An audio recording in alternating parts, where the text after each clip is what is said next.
Jangan lupa like, komen, dan subscribe channel YouTube TVRI Bengkulu. Dan jangan lupa nyalakan notifikasinya.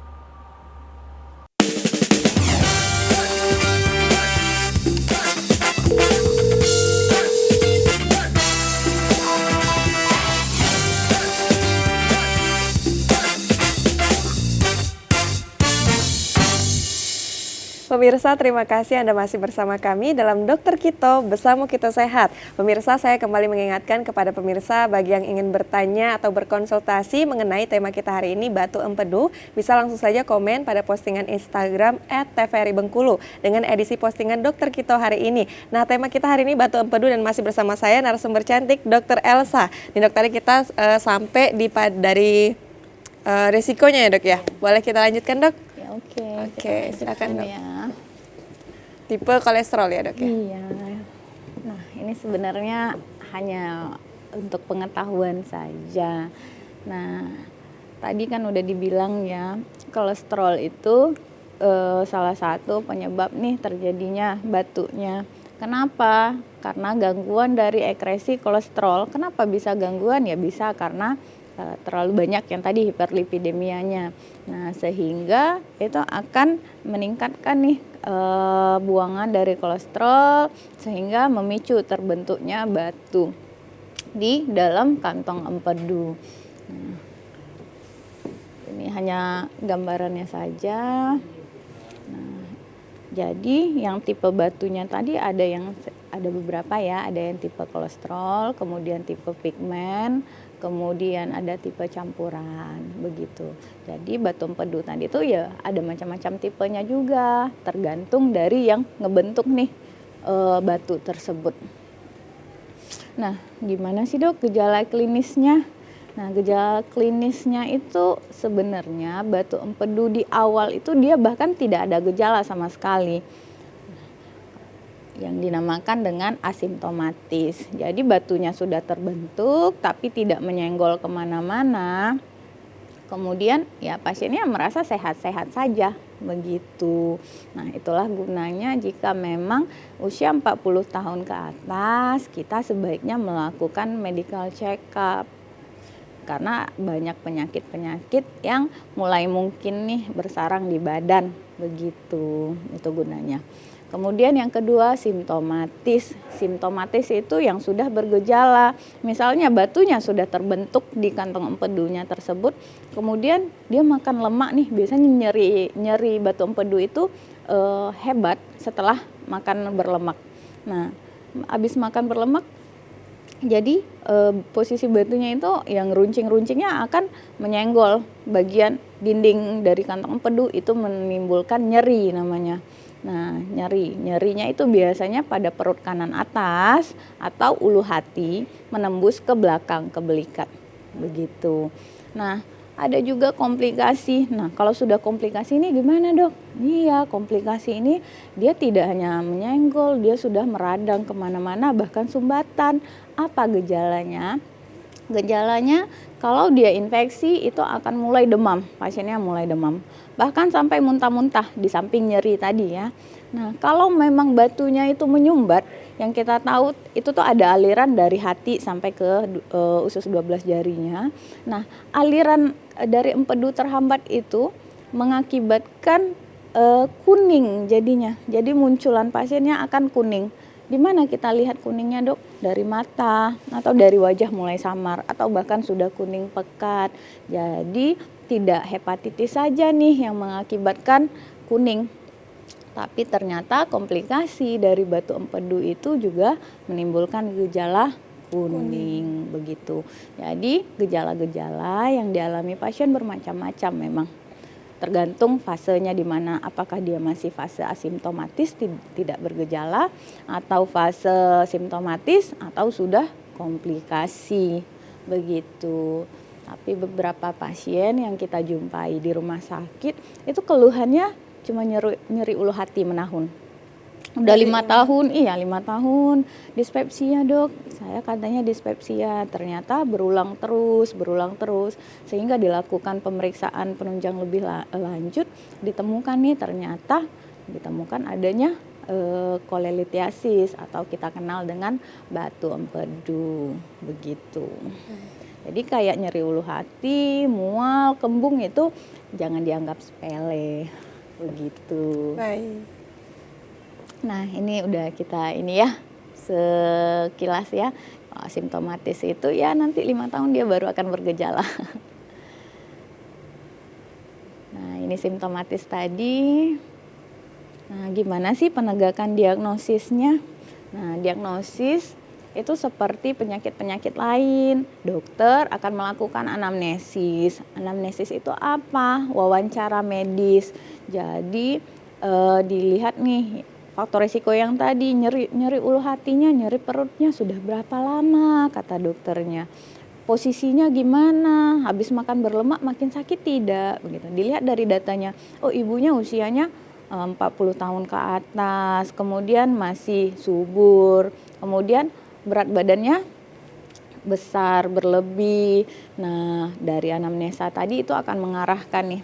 Nah, pemeriksaan fisik apa yang akan kita lakukan? Nah, pemeriksaan fisik itu biasanya akan dijumpai murpisai namanya, nyeri tekan pada ulu hatinya. Sakit sekali.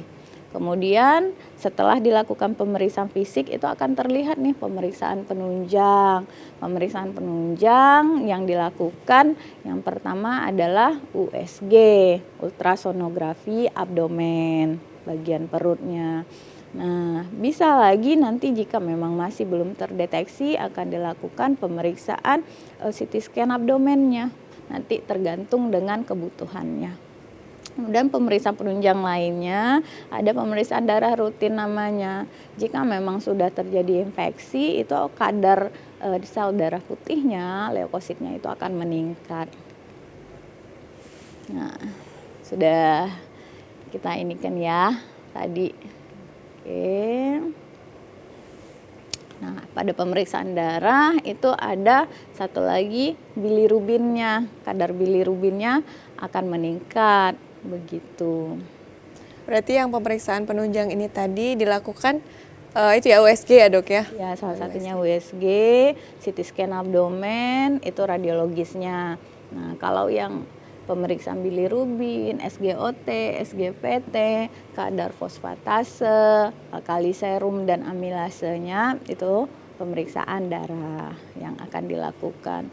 Nah, gimana nih dengan komplikasi? Wah, komplikasinya banyak sekali ternyata. Tapi dok sebelum masuk ke komplikasi, tadi kan disebutkan USG. Nah, tadi kan dokter sampaikan bahwa itu tuh ada yang tanpa gejala atau tadi sudah ada merasa keluhan kemudian dilakukan USG. Ya. Nah, berarti untuk yang tanpa gejala tadi kalau misalnya ingin tahu kalau kita punya batu empedu itu untuk tahu kita harus USG itu?